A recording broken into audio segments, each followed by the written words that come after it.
సీరియల్లో సినిమాలో నటించాలనుకుంటున్నారా? అయితే వెంటనే మా యాక్టింగ్ స్కూల్లో జాయిన్ అవ్వండి. హాయ్ హలో నమస్తే, వెల్కమ్ టు సుమన్ టీవీ. నేను మీ సంజయ్. హైడ్రా అంటే ఏంటి?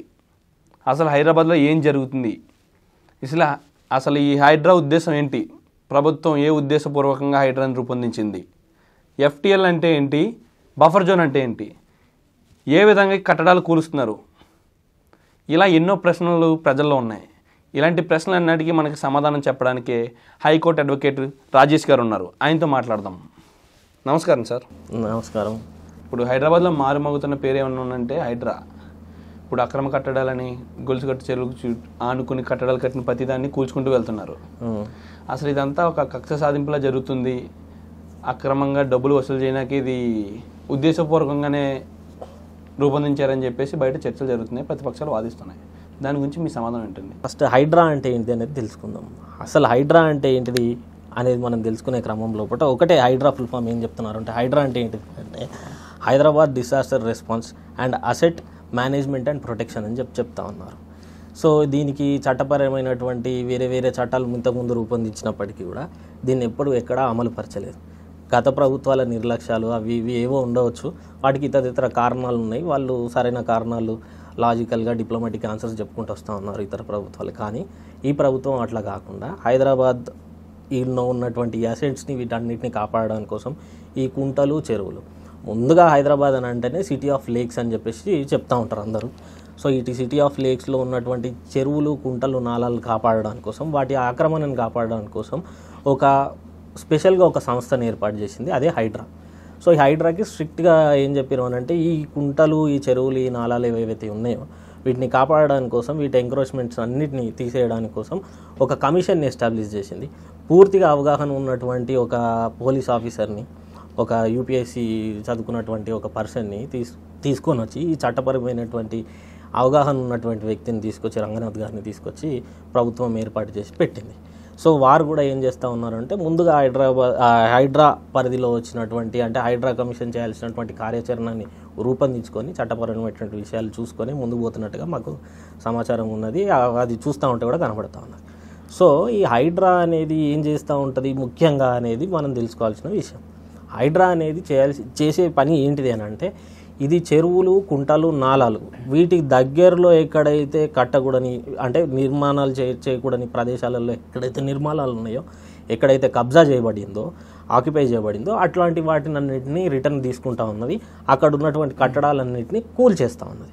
ఇది కూల్ చేసుకుంటే ఏం చేస్తూ ఉన్నది అంటే, అక్కడ ఉన్నటువంటి ఆ ప్రాంతం ఏదైతే సెన్సిటివ్ ప్లేస్ ఉంటుంది, ఈ చెరువుకి, కుంటకి, నాలాకి మధ్యలో ఉన్నటువంటి తర్వాత ఉన్నటువంటి ప్లేసు చాలా సెన్సిటివ్ ఉంటుంది. ఆ సెన్సిటివ్ ప్లేస్ని కాపాడడానికి కోసం పూర్తి ప్రయత్నాలు చేస్తూ ఉన్నారు.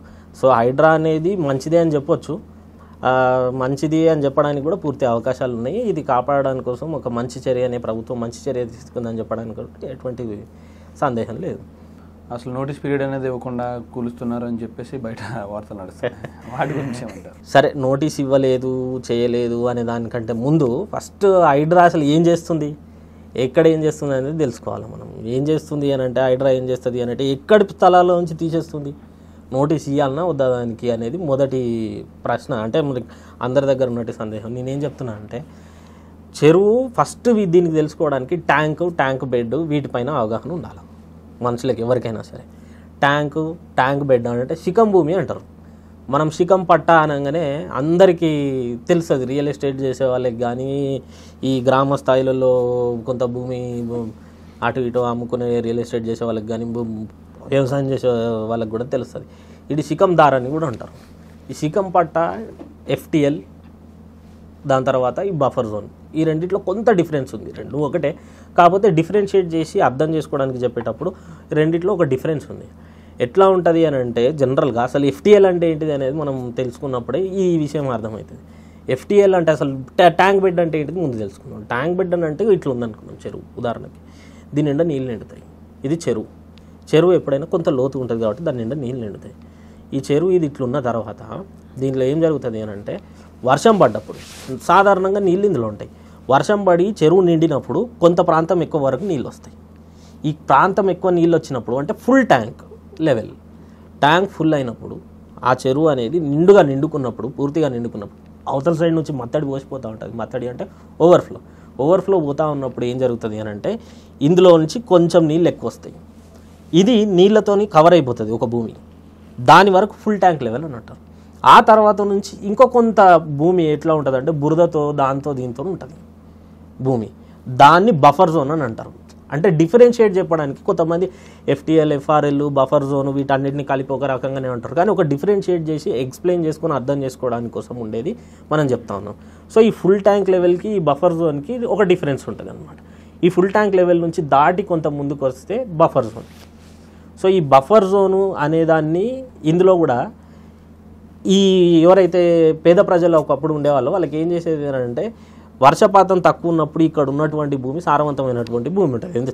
చెరువు అడుగు భాగంలో ఉన్న భూమి సాధారణంగా సారవంతంగా ఉంటుంది. అది ఏం జరుగుతుంది అంటే పంట వేసుకొని ఏదో చిన్న చేసుకోవచ్చు. సో అది చట్టపరంగా చేయొద్దు. కానీ ప్రభుత్వాలు ఏం చేసినాయి అంటే ఒకప్పుడు, ఇప్పుడు కర్ణాటకది కూడా నా దగ్గర ఒక ఆర్డర్ ఉంది, తెలంగాణది కూడా ఉంది, మీకు కావాలంటే తర్వాత ఇస్తాను. ఏం చేసినాయంటే ఒకప్పుడు ప్రభుత్వాలు కూడా ఏం చేసినాయంటే ఈ పేద ప్రజలు ఎవరైతే భూమి లేని వాళ్ళు ఉంటారో, రైతులు ఎవరైతే ఉంటారో వాళ్ళు ఏం చేసేవాళ్ళు అని అంటే ఇక్కడ వానాకాలం కాకుండా మిగతా కాలంలో ఫుల్ ట్యాంక్ లెవెల్లో ఫుల్ ఉన్నప్పటికీ కొంచెం తగ్గుతుంది కదా వాటర్, వర్షపాతం లేనప్పుడు అంటే వర్షాలు లేనప్పుడు. అప్పుడు ఏం జరుగుతుంది అంటే ఇక్కడ ఉన్న భూమి ఖాళీగా ఉంటుంది, నీళ్ళు ఉండనప్పుడు ఏం చేస్తారు అంటే దీంట్లో చిన్న చిన్న పంటలు పండించుకుంటారు. ఇప్పుడు మనకు హైదరాబాద్ చుట్టుపక్కల పోయి చూస్తే శంకర్పల్లి దగ్గర పోయి చూడొచ్చు, మనం కోకాపేటలో కూడా చూడొచ్చు. కొంత దగ్గర పోయి చూసినప్పుడు వర్షాలు పడని టైంలో పోయి చూస్తే అక్కడ ఆకుకూరలు, గోంగూర ఇట్లాంటి ఆకుకూరలు, కూరగాయలు అవి పండించుకుంటూ ఉంటారు. తద్వారా వాళ్ళకి కొంత లాభం చెందుతుంది. సో దీన్ని శిఖం భూమి అని అంటారు ఉదాహరణగా. సో ఈ శిఖం భూమిలో కల్టివేషన్ చేయడానికి ఉన్న చట్ట ప్రకారంగా హక్కు లేదు ఎవరికి, కానీ పేద ప్రజలు అక్కడ పంట పండించుకుంటూ ఉంటారు. భూమి ఖాళీగా ఉంది కాబట్టి ఒక జీవోలో ఇష్యూ చేసేసి, ఒక ఆర్డర్ ఇష్యూ చేసేసి ఏం చేస్తుందంటే ఈ శిఖం భూమిలో పంట పండించుకోవచ్చు. ఎందుకంటే పంట పండించుకోవడం కానీ అది మళ్ళీ చెరువుకి ఇబ్బంది కాకుండా, చెరువుకు కానీ ఆ చెరువులో ఉన్న నీళ్ళకు కానీ ఇబ్బంది కాకుండా సారవంతమైన భూమిలో ఎటువంటి పంటలు పండించుకోవాలి అనే దాన్ని ఒక పరిమితి పెట్టి వాళ్ళని పంటలు పండించుకోవడానికి కొంత వాళ్ళకి వెసులుబాటు ఇస్తూ ఉంటుంది. అట్లనే దానికి ఆర్డర్స్ కూడా కొన్ని ఉన్నాయి దానికి సంబంధించినవి, కొంతమంది ఊర్లలో కూడా చేసుకుంటూ ఉంటారు.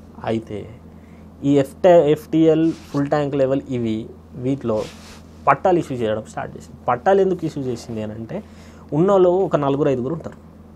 కొంతమంది ఏం చేస్తారు అని అంటే 1 ఎకరం దున్నుకోగలుగుతాడు, ఒకటి 4 ఎకరాలు దున్నుకోగలుగుతాడు. దీంట్లో ఏం జరిగింది అని అంటే ఈ బఫర్ జోన్లో ఇక్కడ ఉన్నటువంటి ట్యాంక్ బెడ్స్లో సంబంధించిన ఉన్న భూములలో ఎక్కడైతే ఇది జరుగుతూ ఉన్నదో వాళ్ళకి మధ్యలో కొట్లాటలు వస్తున్నాయి. కాబట్టి ప్రభుత్వం ఏం చేసింది అంటే లోకల్ MRO వాళ్ళు ఏం చేశారంటే శిఖం పట్టాల కింద ఇష్యూ చేశారు. ఈ శిఖం పట్టాలు ఏం జరిగినాయి అని అంటే మనిషికి 1 ఎకరం 2 ఎకరాలు దీన్ని అమ్ముకోవచ్చు, అమ్ముకున్నారు కూడా, రిజిస్ట్రేషన్లు కూడా జరిగినాయి. సో ఈ రిజిస్ట్రేషన్లు ఈ శిఖం పట్టాలలో రూల్ ఒకటి ఏముంది అంటే ఇంతవరకు నీ పరిమితి, ఇది నువ్వు పండించుకో అని పేద ప్రజలకు చెప్పింది. ఆ తదనంతరం అక్కడ చుట్టుపక్కల భూమి పెరగడంతో ఏం చేశారంటే ఈ శిఖం పట్టాలని వేరే వాళ్ళు కొనుక్కోవడం ప్రారంభించారు. కరువు వచ్చినప్పుడు అంటే కొంత వర్షపాతం తక్కువ ఉన్నప్పుడు ఏం జరిగిందంటే ఫుల్గా వానలు పడినప్పటికీ ఇది బయటికే ఉండడంతో ఇది నిజంగానే భూమి అనుకొని కొంతమంది పేద ప్రజలు అనుకున్నారు. కానీ దీనికి ఉన్నటువంటి చట్టపరమైనటువంటి ఈ అంశాలు, కండిషన్స్ ఏవైతున్నాయో తెలియక కొంతమంది ఈ భూమిని విక్రయించడం, భూమి రేట్ వస్తుంది కదా అని రియల్ ఎస్టేట్ చేసుకుందామనే ప్రయత్నాలు ఇట్లాంటివి జరిగినాయి. అఫ్కోర్స్ దానికి ప్రభుత్వాలు, ఏ ప్రభుత్వం కూడా పర్మిషన్స్ ఇవ్వలేదు, అట్లాంటివి ఏం జరగలేదు ఇంతవరకు.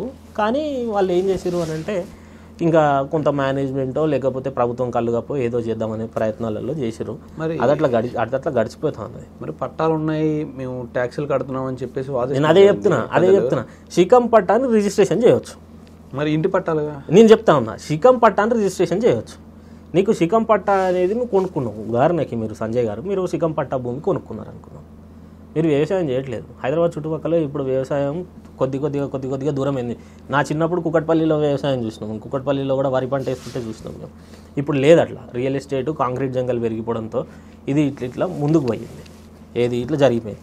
ఇప్పుడు ఆ శిఖం పట్టా ఉన్నటువంటి వ్యక్తి ఏం చేసిండు అని అంటే వేరే వాళ్ళకి అమ్మేసిండు. ఎట్లాంటి వాళ్ళు శిఖం పట్టా అంటే కొంతమంది, అందరినీ అనను నేను, కొంతమంది మాత్రం దోపిడిదారులు ఏం చేశారంటే దొంగ రియల్ ఎస్టేట్ వాళ్ళు ఏం చేశారు, ఈ శిఖం పట్టా అనేదాన్ని ఇక్కడ ఈ బఫర్ జోన్లో ఉన్న భూమి, ఈ శిఖం పట్టా ఏదైతే ఉంటుందో దానికి పక్కన భూమి కొనుక్కున్నారు, కొంత దూరంలో ఉన్న భూమి కొనుక్కున్నారు. ఈ భూమికి భూమికి అటాచ్ ఏదైతే దగ్గరలో ఉన్నదో దీన్ని కలిపేసుకొని చెరువులోకి చొచ్చుకొచ్చి దీన్ని మట్టితో నింపి రిటైనింగ్ వాల్ కట్టి మట్టితో నింపి హైట్ చేసి దీంట్లో విల్లాలు కట్టడం, హోటళ్ళు కట్టడం, చిన్నగా ఇక్కడ కట్టడంతో ఇక్కడ పక్కన చెరువు అంతా ఆహ్లాదకరంగా కనబడుతుంది కాబట్టి రెస్టారెంట్స్ కట్టి బిజినెస్లు నడిపేయడం ఇట్లాంటివి చేశారు. కానీ ఇది ఇట్లా కట్టడం వల్ల ఈ ట్యాంకు బెడ్కి ఇబ్బంది జరిగింది. అటువంటి తొలగించడమే ప్రధానంగా పెట్టుకొని హైడ్రా నడుస్తుంది అనేది మా అభిప్రాయం. అదే పదంగా హైడ్రా నడుస్తుంది, అందరికి కనబడుతుంది. నేను కొత్తగా చెప్పేది ఏం కాదు, కానీ హైడ్రా మాత్రం అట్లా కనబడుతుంది. ఇంత పెద్ద పెద్ద కట్టడాలు కట్టారు కదండి, ఇవన్నీ ప్రభుత్వం కళ్ళు కప్పి ఎలా కట్టారంటారు? ప్రభుత్వం కళ్ళు కప్పి అని అంటే ఏం జరిగింది అని అంటే నేను అదే చెప్తా ఉన్నా.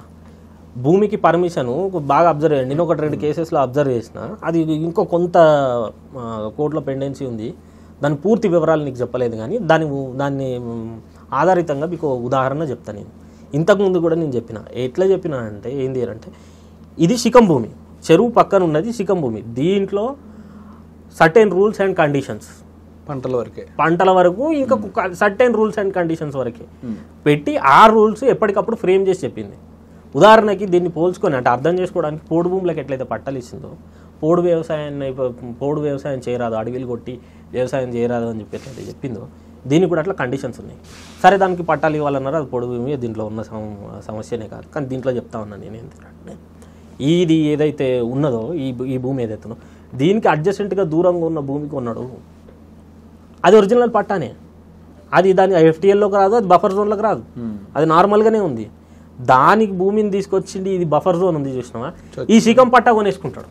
చొచ్చుకొని ఈ శిఖం పట్టా వేరే దగ్గర కొనుక్కుంటాడు. ఆ భూమి అమ్మినవాడు వేరేవాడు ఉంటాడు, శిఖం పట్టా కొనుక్కుంటాడు. దీనికి అంతా కాంపౌండ్ పెడతాడు, అక్కడ భూమికి పర్మిషన్ తీసుకొస్తాడు, కన్స్ట్రక్షన్ నడుస్తూ ఉంటుంది. అధికారులకు తెలియకుండా వెనక కన్స్ట్రక్షన్ చేసేస్తాడు దీన్ని ఆనుకొని.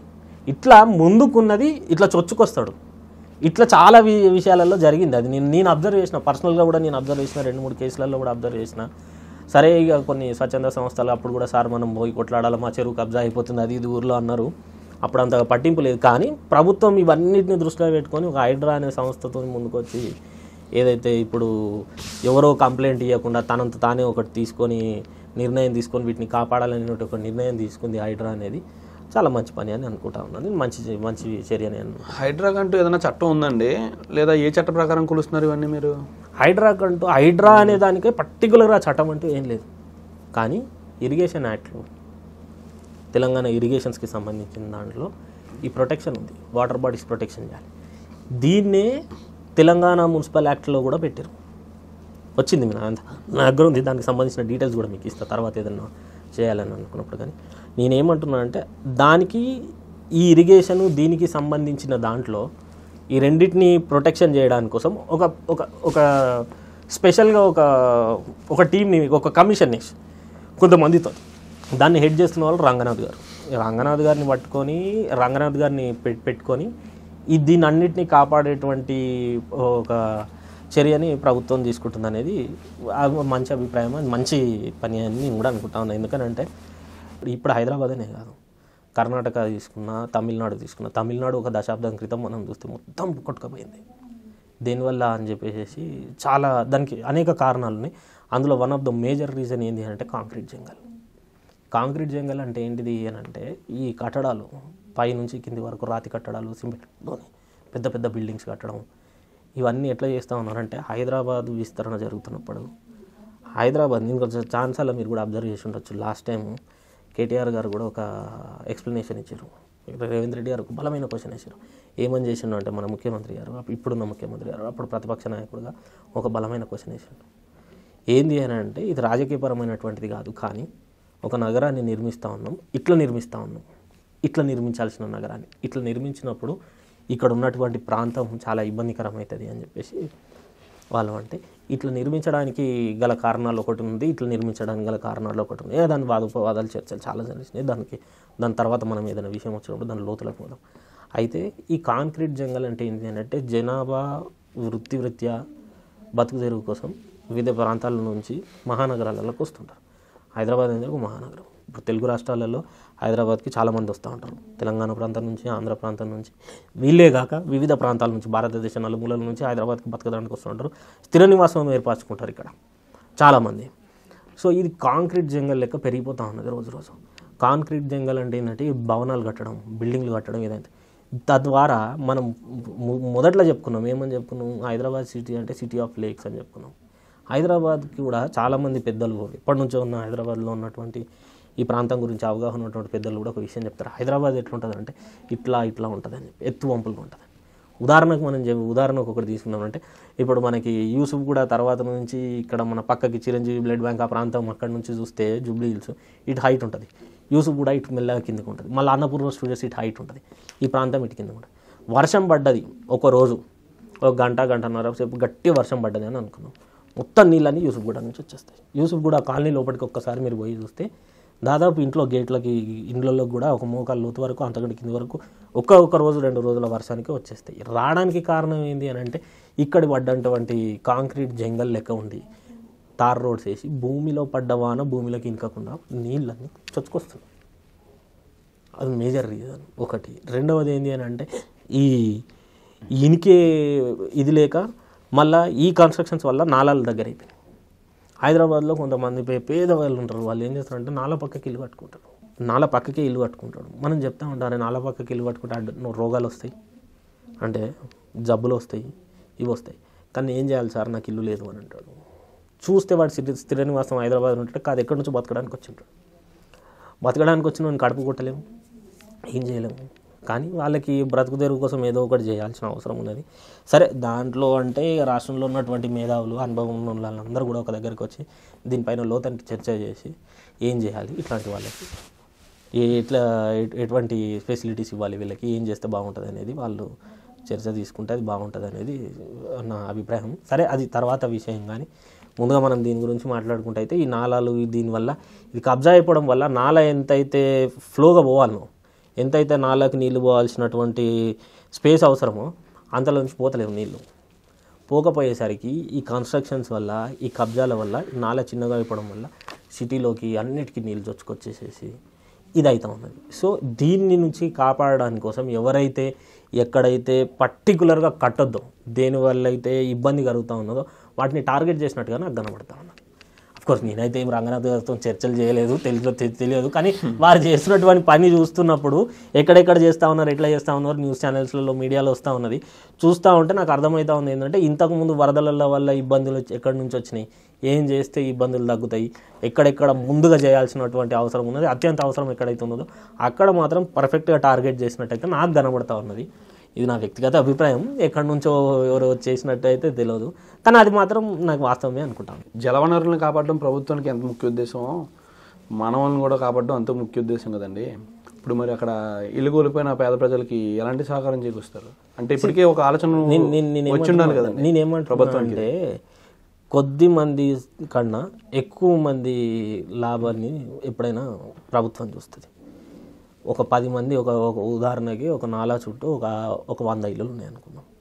ఒక నాలా దగ్గర 100 ఇల్లుల్ని అప్పటికప్పుడు తొలగించకపోతే అక్కడ జరిగేటువంటి పరిణామం కానీ, అక్కడ జరిగేటువంటి నష్టం కానీ కిందున్న ఒక 2-3 ఒక పెద్ద ప్రాంతాన్నే మొత్తం అల్లకల్లోలం చేసేటువంటి అవకాశం ఉంటుంది. సో వీళ్ళని తొలగించడం, ఫస్ట్ రావడం వాళ్ళు ఇల్లీగల్గా వచ్చారు కాదని అంటే లేదు, సరే బ్రతుకు తెరువు కోసమే వచ్చి ఉండొచ్చు, లేకపోతే పేదరికంతోనే ఉండొచ్చు, దాన్ని ఏం మనం వాళ్ళు రావడాన్ని తప్పు పట్టట్లే, కానీ వాళ్ళు ఉండడం వల్ల ఇక్కడ నష్టం పెద్ద ఉన్నది కదా. దాన్ని మనం కూడా గమనించినాం, కొన్ని విషయాలలో గమనించినాం. ఎట్లా గమనించినాం అంటే అక్కడ చేసినటువంటి చిన్న కబ్జా. ఉదాహరణకి నేను కూడా చెప్తాను, ఇప్పుడు ఫతేనగర్, గౌతమ్ నగర్ దగ్గరికి పోతే అక్కడ కింద ఇల్లులు ఉండేటివి, 40 నుంచి 50 ఇల్లులు ఉండేటివి, పైన లైన్గా నాలా కంటుకొని గట్టిగా వర్షం పడ్డది అనుకో ఒక రాత్రి, పొద్దున కల్లా వాళ్ళ ఇంట్లో ఇక్కడ మనకి నడుము కంటే పైకి నీళ్ళు వచ్చేసేది. ఒకటే రోజు రాత్రి నిద్రలోనే లేచి బయట కూరుకొచ్చేసేటోళ్ళు ఒక 50 నుంచి 60. ఏం చేసింది అంటే తర్వాత తెలంగాణ వచ్చిన తర్వాత వాళ్ళు కూడా అది ఇది చేస్తే సరే మీకు డబుల్ బెడ్రూమ్ పథకంలో అది ఇస్తాం ఇది ఇస్తాం అని చెప్పేసి అని అన్నారు. తీయడం చాలా ఇబ్బంది అయింది, ఈ ప్రభుత్వానికనే కాదు గత ప్రభుత్వాలకి, ఇంకా ప్రభుత్వాలకు కూడా, అంతకుముందున్న ప్రభుత్వాలకు కూడా వీళ్ళని అంటే లైక్ అక్కడ నాలాలో నివాసం ఏర్పరచుకున్న వాళ్ళకి మాకు ఇక్కడ కాదు వేరే దగ్గర నివాసం లేదు అన్నప్పుడు వాళ్ళని కన్విన్స్ చేయడానికి తీసేయడానికి ఇబ్బంది అవుతుంది. అయితే హైడ్రా విషయంలో మాత్రం నేను ఒకటి అబ్జర్వ్ చేసిన ఏంది అని అంటే పెద్ద పెద్ద బంగ్లాలు కట్టుకున్నటువంటి వాళ్ళని, అపార్ట్మెంట్లు కట్టుకున్నటువంటి వాళ్ళని వీళ్ళని మాత్రం ఎక్కడ స్పేర్ చేయకుండా తీసేసారు. కొన్ని విద్యా సంస్థలు ఆ బఫరింగ్ జోన్లో ఉన్నాయి అని వినిపిస్తున్నాయి.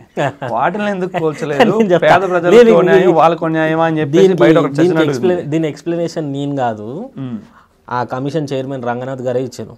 ఏంది అని అంటే నేను ఇక్కడ ఇది తీసేసిన, ఈ నష్టం అనేది వ్యక్తిగతమైనటువంటి నష్టం, అంటే తప్పుగా వచ్చి FTLలో ఉన్నటువంటి వ్యక్తిని తీసేసిన కాబట్టి ఆ నష్టం తానే భరిస్తాడు, దానివల్ల సమాజానికి వచ్చినటువంటి ఇబ్బంది ఏం లేదు. కానీ విద్యా సంస్థలను ఒకటేసారి తీసేస్తే దాంట్లో వందలాది మంది విద్యార్థులు ఉంటారు, వాళ్ళ పూర్తి జీవితం దుర్భరం అయిపోతుంది. అంటే అకాడమిక్ ఇయర్ మొత్తం వేస్ట్ అయిపోతుంది. దాని తర్వాత ఇంకా పేదవాళ్ళు ఉంటారు, చాలా కష్టపడి ఫీజులు కట్టుకొని చేసుకుంటాడు, ఆ అకాడమిక్ ఇయర్ ఆగిపోవడం కానీ, క్లాసెస్ చెప్పడానికి ప్లేస్ ఉండకపోవడం కానీ, కాలేజ్ అస్తవ్యస్తం అయిపోతే విద్యార్థులు బాధపడతారు, ఇబ్బంది అవుతుంది వాళ్ళ అంటే అకాడమిక్ ఇయర్కి మొత్తానికి ఇబ్బంది అవుతుంది అనే ఇంటెన్షన్తో వారు క్లియర్ క్లారిఫికేషన్ కూడా ఇచ్చారు కమిషనర్ గారు. కొత్తగా నేనేం చెప్పేది లేదు ఇందులో, కమిషనర్ గారు క్లియర్ క్లారిఫికేషన్ ఇచ్చారు, దాంట్లాంటిది ఏమీ లేదు, నో బయాస్డ్ అన్బయాస్డ్గా నేను పోతా ఉన్నా అని చెప్పేసి అని అన్నారు. హైడ్రా పనితీరు హైదరాబాద్లోనే ఉంటుందా, మిగతా జిల్లాలో కూడా ఇదే పనితీరు కనబడుతుందా? కనబడుతుంది ఉండొచ్చు, కానీ ముందైతే హైదరాబాద్ వరకు అని చెప్పేసి అని అన్నారు. తర్వాత ఇంకా జిల్లాలలో ఉండే టౌన్లలో కూడా ఇట్లాంటి ఆక్రమణ ఏమైనా జరిగితే పోతుండొచ్చు. కానీ ఇతర జిల్లాలలో అయితే ఇట్లాంటి ఆక్రమణలు చాలా తక్కువ ఉంటాయి, అసలు ఆక్రమించడానికి అవసరం ఉండదు.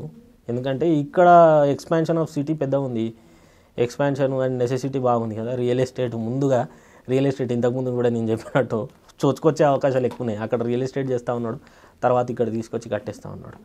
సో ఈ ట్యాంక్ బెడ్ని కాపాడడం అనేది ఈ చట్టం ఇప్పుడు కాదు, ఎప్పటి నుంచో ఉన్న చట్టం, ఎప్పటి నుంచో రూపొందించినటువంటి చట్టం. ఈ ట్యాంక్ బెడ్ని కానీ దీనివల్ల ఇరిగేషన్, ఇప్పుడు ఒక ఇరిగేషన్ బెడ్ ఉంటుంది, ఒక చెక్ డ్యామ్ ఖరాబ్ అయిపోతుంది, ఇక్కడున్న ఆక్యుపేషన్లో ఒక చెక్ డ్యామే ఖరాబ్ అయిపోతుంది. ఆ చెక్ డ్యామ్ ఖరాబ్ అయిపోతుంది అని అనుకున్నప్పుడు చెక్ డ్యామే ఖరాబ్ అయిపోతే అది లోపలికి నీళ్ళు చొచ్చుకొచ్చేస్తాయి కదా, అది కూడా మనం దృష్టిలో పెట్టుకోవాల్సిన విషయం కదా. ఇక్కడ నుంచి ఒత్తిడి తీసుకొస్తాడు, మట్టి పోసి నీకు FTLలో ఉన్నటువంటి భూమిని ఆక్రమించి దీన్ని పైకి లేపినప్పుడు ఇక్కడి నీళ్లు ఇక్కడ చెక్ డ్యామ్ని దీన్ని ఒత్తిడి తీసుకొస్తూ ఉంటుంది. ఈ ఒత్తిడి తీసుకొచ్చినప్పుడు ఈ కట్ట ఇటు సైడ్ వైపు తెగిపోతే అక్కడ నుంచి ఈ ట్యాంకు దాదాపు ఈ ట్యాంకులో అంటే ఇక్కడ ఉన్నటువంటి నీళ్ళు, ఈ చెరువులో ఉన్నటువంటి 2-3 ఊర్లను కానీ అటు పక్కన ఉన్న ప్రాంతాలను కానీ మొత్తం ముంచేస్తాయి. ఇది చాలా ఇబ్బందికరమైనటువంటి విషయం కాబట్టి ముందు ఎంక్రోచ్మెంట్ తీసేస్తూ ఉన్నాడు. ముందుగానే లాస్ట్ 10 ఇయర్స్లోంచి చూస్తే ఈ ఇయర్ వరకు వర్షపాతం కూడా ఎక్కువ ఉన్నది. జనరల్గా కూడా మనం చెప్పొచ్చు, గత ప్రభుత్వాలు కూడా చెప్పినాయి, వర్షపాతం ఈ సంవత్సరాలలో ఎక్కువ ఉన్నది, చాలా వరదలు అన్నీ వస్తూ ఉన్నాయి. మనం చూసినాం గోదావరి వరదలు అవన్నీ చూసినాం, హైదరాబాద్లో కూడా వరదలు చూసినాం మనం, చాలా ఇబ్బందికరమైనటువంటి విషయాలు తీసుకొచ్చినాయి. సో వాటిని అన్నింటినీ కొద్ది మేరగానన్నా సరిగా కంట్రోల్ చేయగలగాలంటే ఇటువంటి సంస్థ ఇది ఒక బీజం అని నేను అనుకుంటాను. రకంగా హైదరాబాద్కి మంచిగా జరుగుతుందని మీరు అంటారు? డెఫినెట్గా, అంటే లైక్ హైదరాబాద్కి మంచిగా జరుగుతుందంటే ఈ FTLలో ఉన్నటువంటి ట్యాంక్స్ని కాపాడుకుంటున్నటువంటి చర్య ఇది తప్పని అనలేం కదా. 100% మంచిదే, బాగానే నడుస్తూ ఉంది, మంచిగా ఉంది. రంగనాథ్ గారు కూడా చాలా ఆలోచించి ఆచితూచే దీన్ని అడుగులేస్తూ ఉన్నారు. అందుకే ఆయనకి కోర్టు పరంగా కూడా ఎటువంటి ఇబ్బందులు వస్తలేవు. ఏదైనా తప్పు చేసి ఉంటే రంగనాథ్ గారు నిజంగా చట్టం అనేది అంటే కోర్టు అనేది అంత ఈజీగా చూడదు. కోర్టు చాలా లోతుగా పోయి పరిశీలించిన తర్వాతనే ఒక ఆర్డర్ ఇస్తుంది. సో ఈ స్టేలు కూడా వస్తలేవు అని చెప్పేసి వింటా ఉన్నా. చాలా కేసెస్ పెండింగ్ ఉన్నాయి, కానీ రంగనాథ్ గారు చాలా well prepared and well planned. ఆయనకి ఉన్న ఎక్స్పీరియన్స్ని చాలా బాగా ఉపయోగిస్తూ ఉన్నారు, ఇక్కడ నాకు తెలుస్తూ ఉన్నది. ఇదే అలసిగా తీసుకుని కొంతమంది దొంగలు చూస్తున్నారా లేదా, రంగనాథ్ గారి పేరు చెప్పుకొని డబ్బులు గుంజుతా ఉన్నారు. న్యూస్లో నేను కూడా చూసిన. ఏమైంది అని అంటే నేను FTLలో రంగనాథ్ గారు నాకు తెలుసు అని చెప్పేసి పోయి ఒక 50 లక్షలు 60 లక్షలు ఎక్కడ వసూలు చేసిండట కొంతమంది బిల్డర్ల దగ్గర. ఆ తర్వాత వాళ్ళ ఇల్లు కూల్చేసారు. దాని తర్వాత బయటకు వచ్చింది అది ఇంకేదో కేసు నడుస్తూ ఉన్నది. అది ఉన్నారు చాలామంది, ఇదే విషయంలో కాదు, ప్రభుత్వం ఇటువంటి చర్యలు తీసుకున్నప్పుడు ఇట్లాంటి దొంగలు ఉంటారు, బయట జరుగుతూ ఉంటాయి, మేము కూడా చూస్తూ ఉంటాం. ఇది గత ప్రభుత్వంలో గొర్రెల దగ్గర కూడా అయింది, గొర్రెల స్కీమ్ పెట్టినప్పుడు కూడా దానికి సపరేట్గా కమిషన్ లాంటిది ఎస్టాబ్లిష్ చేస్తాం అనుకున్న టైంలో కూడా ఇట్లాంటిది జరిగింది. 1-2 సంఘటనలు ఇట్లాంటివి క్వైట్ కామన్ జరుగుతూనే ఉంటాయి. హైడ్రా అనేది ఒక ప్రభుత్వం జనవరాలను కాపాడడం ఒక ముఖ్యంగా ఏంది అని అంటే దీనికి ప్రత్యేకంగా ఒక చట్టం లేకపోయినప్పటికీ ఇరిగేషన్స్ లాస్ దగ్గర ట్యాంక్ బెడ్స్ని కాపాడాలి అని చెప్పేసి అది MRO డిస్ట్రిక్ట్ కలెక్టర్ వాళ్ళకి కూడా దానిపైన కొంత ఇటు కాపాడాల్సినటువంటి బాధ్యతలు కూడా వాళ్ళపైన చట్టంలో రూపొందించేటివి ఉన్నాయి, దాంట్లో ఏం లేదు. అట్లనే ఈ శిఖం భూములు ఉన్నాయి చూసినా, వాళ్ళ దగ్గర నుంచి పట్టాలు హక్కులు గుంజుకోలేకపోతుండొచ్చు ప్రభుత్వం, చెప్పలేము. కానీ ఆ పట్టాలలో సర్టెన్ కండిషన్స్తో ఏవైతే ఓపెన్ చేసిందో, ఏవైతే భూములు ఎక్కడైతే ఆ శిఖం భూమి ఉపయోగించుకోవాలనో అట్లా ఉపయోగించుకోకుండా కన్స్ట్రక్షన్స్ కానీ పెద్ద పెద్దగా నిర్మాణాలు నిర్మించినవి కానీ ఒకటే విధంగా తొలగించడం అనేది సరే, అది పర్వాలేదు. ఈ ఫుల్ ట్యాంక్ లెవెల్స్ కానీ ఈ బఫర్ జోన్స్ కానీ ప్రజలకు కూడా ముఖ్యంగా మేము చెప్పేది ఏంటి అంటే, నువ్వు కొనుక్కున్నటువంటి భూమి, ఒకవేళ నువ్వు విల్లా కొనుక్కున్నా, అపార్ట్మెంట్ కొనుక్కున్నా కూడా దాన్ని ఒకసారి ఆ ప్రాంతానికి సంబంధించి ఏ ప్రాంతంలో కొనుక్కుంటున్నాం అనేది ఒకటి. దాని తర్వాత ఈ ఫుల్ ట్యాంక్ లెవెల్లో అంటే ట్యాంక్ బెడ్లో ఒకటి. హైదరాబాద్లో ఇట్లా ఫుల్ ట్యాంక్ లెవెల్ ఉంటుంది, ఇది ఇబ్బంది అవుతుంది అని చెప్పి చాలామందికి అవగాహన ఉండదు. కానీ ముందుగా చేయాల్సినటువంటి ఒక పని ఏంటంటే, మీ దగ్గర ఉన్న తెలిసినటువంటి అడ్వకేట్ దగ్గర పోయి కాగితాలు చూపించుకొని రేరా అప్రూవ్డ్ కానీ హెచ్ఎండి అప్రూవ్డ్ కానీ మున్సిపల్ పర్మిషన్స్ అన్ని బిల్డర్ తీసుకున్నాడో లేదో చూసుకొని అవన్నీ పరిమితిలో ఉన్నప్పుడు మాత్రమే నువ్వు అక్కడ ప్రాపర్టీ కొనుక్కుంటే ఇబ్బంది కాదు. ఎందుకు ఈ విషయం నేను ఎందుకు చెప్తున్నా అంటే, పాపం నేను టీవీ న్యూస్లో కూడా చెప్పినా, ఇంకా 2-3 నాకు దగ్గర మిత్రులు కూడా చెప్పారు. మంచి విల్లా ఒకటి కొనుక్కున్నాడు చాలా కష్టపడి, ఐటీ సెక్టార్లో ఉన్నాడు. నెల దాదాపు 1,70,000 దాకా ఈఎంఐ కడుతున్నాం విల్లా కొనుక్కొని. ఇప్పుడు హైడ్రా పరిధిలో వస్తుందని కూల్చేస్తున్నాం అని అంటున్నారు. రోజుకి భయం ఉంది. అది ఉందా, కూల్చేస్తా, అసలు నాది హైడ్రాలోకి వస్తుందా రాదా, ఈ చట్టపరంగా నేను ఎట్లా కాపాడుకోవచ్చు అన్నట్టుగా మన దగ్గరికి వచ్చి అడుగుతూ ఉన్నాడు. నేను చెప్పిన, కొనుక్కునే ముందు ఇవన్నీ చూసుకోవాల్సినటువంటి అవసరం ఉంది. ఇది మీకు సాధారణంగా అర్థం కాదు కాబట్టి ఏ చిన్న ప్రాపర్టీ కొనుక్కున్నా సరే, ఇది హైడ్రా అనేది కాదు, హైడ్రాతో నేను అంటలేదు, నేను మున్సిపల్ రీకన్స్ట్రక్షన్స్ 7 floors కట్టాల్సిన దగ్గర 9-10 floors కడతాడు, మున్సిపాలిటీలో వచ్చి తీసేస్తారు. ఇట్లాంటి కొంతమంది ఎవరైతే స్ట్రిక్ట్ ఆఫీసర్స్ వచ్చినప్పుడు కానీ, ఎప్పుడైతే ప్రభుత్వం దీనిపైన స్ట్రిక్ట్ యాక్షన్ తీసుకోవాలి, ఎటువంటి ఎగ్జామ్షన్ చేయదు అని అనుకున్నప్పుడు, నిర్ణయం తీసుకున్నప్పుడు ఇబ్బంది పడతాం. ఎందుకంటే చిన్న ఫ్లాట్ కొనుక్కునేటోళ్ళు, నేను కూడా మధ్యతరగతి నుంచి వచ్చినా కాబట్టి నాకు తెలుసు ఆ బాధ ఎట్లుంటుంది. ఇల్లు కొనుక్కునేటప్పుడు, ఇల్లు తీసుకునేటప్పుడు ఎన్ని ఎదుర్కొంటాం, ఎన్నెన్ని మన ఆర్థిక వనరులు సేకరించుకొని ఇల్లు కొనుక్కుంటాం అనే విషయం నాకు తెలుసు. కాబట్టి నేను చెప్తాను ఏంటంటే, అది కొనుక్కునేటప్పుడు ఒక అడ్వకేట్ దగ్గరికి వెళ్ళండి, తెలిసినటువంటి అడ్వకేట్ దగ్గరికి వెళ్ళి ఆ కాగితాలు, ఆ బిల్డరు, దానికి సంబంధించినటువంటి చూపించుకొని ఒక అడ్వకేట్ దగ్గర దానికి సంబంధించిన డాక్యుమెంట్స్ అన్ని వెరిఫై చేయించుకొని ఒక మంచి లీగల్ ఒపీనియన్ తీసుకొని, ఆ లీగల్ ఒపీనియన్ ద్వారా అది కొనుక్కోవచ్చా, పూర్తి చట్టబద్ధంలోనే ఆ ఇల్లు కట్టారా లేదా అనేది ఒకసారి తెలుసుకున్న తర్వాతనే ఆ అభిప్రాయం మేరకే ముందుకు వెళ్ళి మీరు కొనుక్కోవచ్చు. ఇదైతే నా వ్యక్తిగతంగా సుమన్ టీవీ ప్రేక్షకులు చెప్పాలనుకున్నాను. నేను అదొకటి చెప్తాను. Okay sir, thank you sir. మా స్టూడియో వరకు వచ్చి హైడ్రా మీద ఉన్న అపోహలన్నీ తొలగించినందుకు, ఈ ప్రజల సంక్షేమం కోసమే ఈ హైడ్రా అని చెప్పేసి మాకు తెలియజేసినందుకు థ్యాంక్ యూ వెరీ మచ్. ధన్యవాదాలు. అట్లనే వినాయక చవితి రాబోతోంది. సుమన్ టీవీ ప్రేక్షకులందరికీ కూడా వినాయక చవితి శుభాకాంక్షలు.